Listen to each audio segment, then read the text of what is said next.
हरिदासी परंपरा में एक अनन्य रसिक हुए श्री बिहारिन देव जी महाराज। बिहारी जी की सेवा करते थे।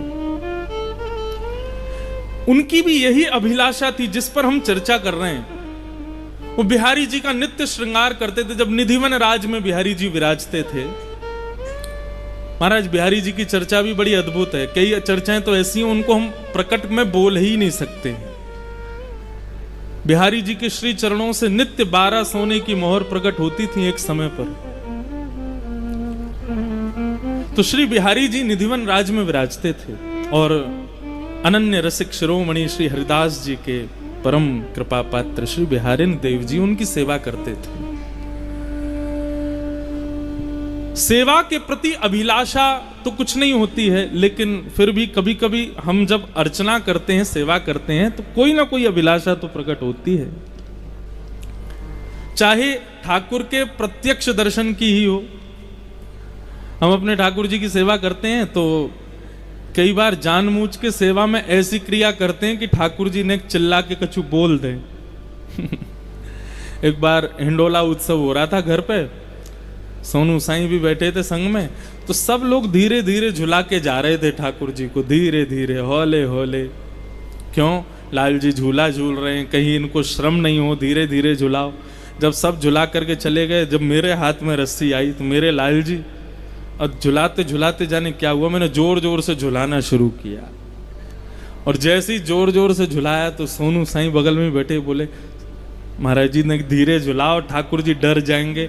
मैंने कि ये डर जाएं इसीलिए तो जोर से झुला रहे हैं। ये डरेंगे तो कम से कम झूला पकड़ के चिल्ला के बोलेंगे तो सही, अरे नहीं धीरे झुला, मुझको डर लग रहा है। हम ये भूल जाए इसीलिए तो जोर से झुला रहे हैं। लेकिन आप लोग ऐसा मत करिए, ठाकुर जी के सुख का विचार करना। देखो, सेवा अपने आप आपको अधिकार देता है। सेवा करोगे तो अधिकार अपने आप प्राप्त होंगे, ये सब भावों के। सेवा यशोदा बनाती है। अब वृंदावन में तो कितनी परंपरा सेवा की है, कहां तक जाओगे आप। तो श्री बिहारिन देव जी बिहारी जी की सेवा करते थे और सेवा के प्रति उनका एक ही भाव था कि मुझे नित्य वृंदावन का, श्री वृंदावन का दर्शन करना है। हमने सुना है कि नित्य वृंदावन में चिड़िया भी कुहुकती नहीं है, राधा राधा बोलती हैं। हमने सुना है सब नित्य वृंदावन में, श्री वृंदावन में यमुना जी की रेणुका जो है वो बालू की नहीं है, मणियों की है। हमने सुना है श्री वृंदावन में यमुना जी में जल नहीं बहता है। यमुना जी में मानो जैसे अत्यंत सुगंधित केसर युक्त जो तट तट पर, घाट घाट पर अद्भुत अद्भुत सुगंधियों को आनंदित करते हुए बहता है। मानो जैसे हम ठाकुर को इत्र लगाते हैं, ऐसे ही यमुना जी वृंदावन को इत्र लगाती हुई चलती हैं। और उस श्री वृंदावन में एक दूसरे के गले में गलवैयां डाले श्यामा श्याम जब विहरण करते हैं, तो जिस सघन कुंज से निकलते हैं, ये वृंदावन की सघन कुंज ऐसी क्यों है? निधिवन राज में जाओ, सेवा कुंज में जाओ, तो वृंदावन के लता पत्र सब इस प्रकार से हैं कि उसके नीचे मानो जैसे कुटिया सी बनी हो, कोई बैठ जाए। इस प्रकार का भाव केवल वृंदावन में, ये सघन कुंज वृंदावन की क्यों है?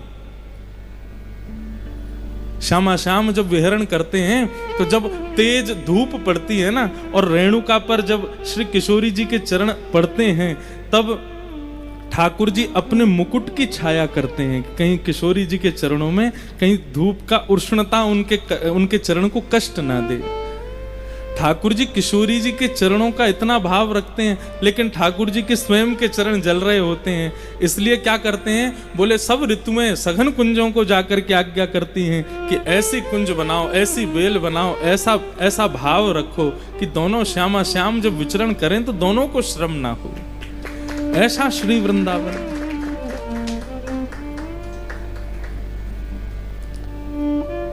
उस श्री वृंदावन का दर्शन हमको कब होगा? बिहारी जी की सेवा करते और यही कामना करते हैं, बिहारी जी कभी कृपा करियो और वह श्री वृंदावन को दर्शन हमको करेंगे। सोई सुहागन प्रिय जाही रीझें। ठाकुर जी जिससे रीझ जाएं उसको कब कहा दे दें ये कछु पतो नहीं है।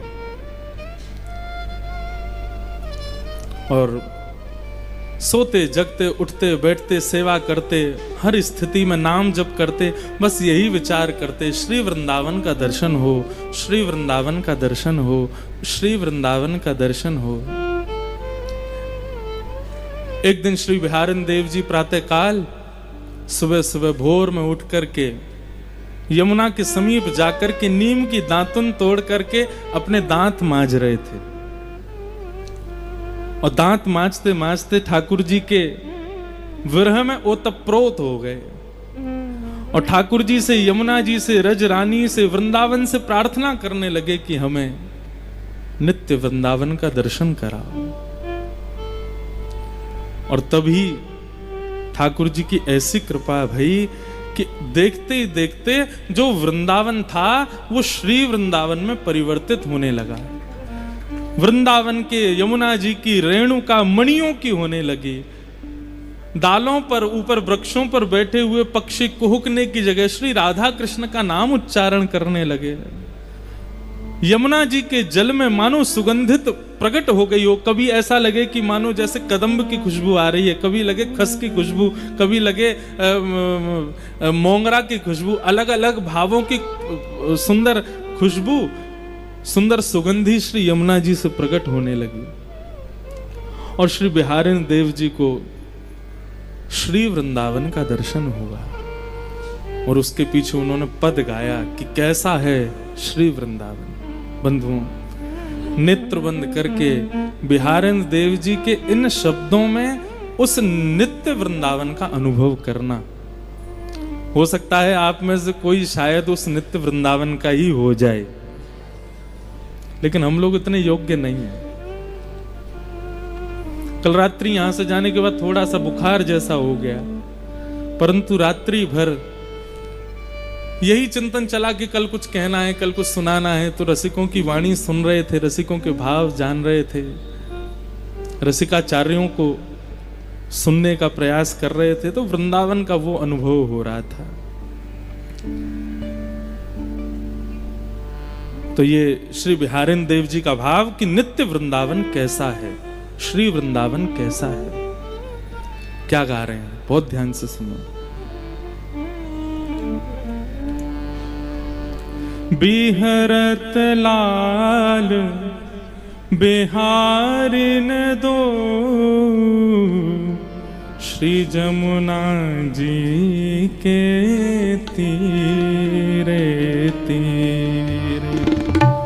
बिहरत लाल बिहारिन दो, यमुना जी के तीरे तीरे। गाइए। बिहरत लाल बिहारिन दो,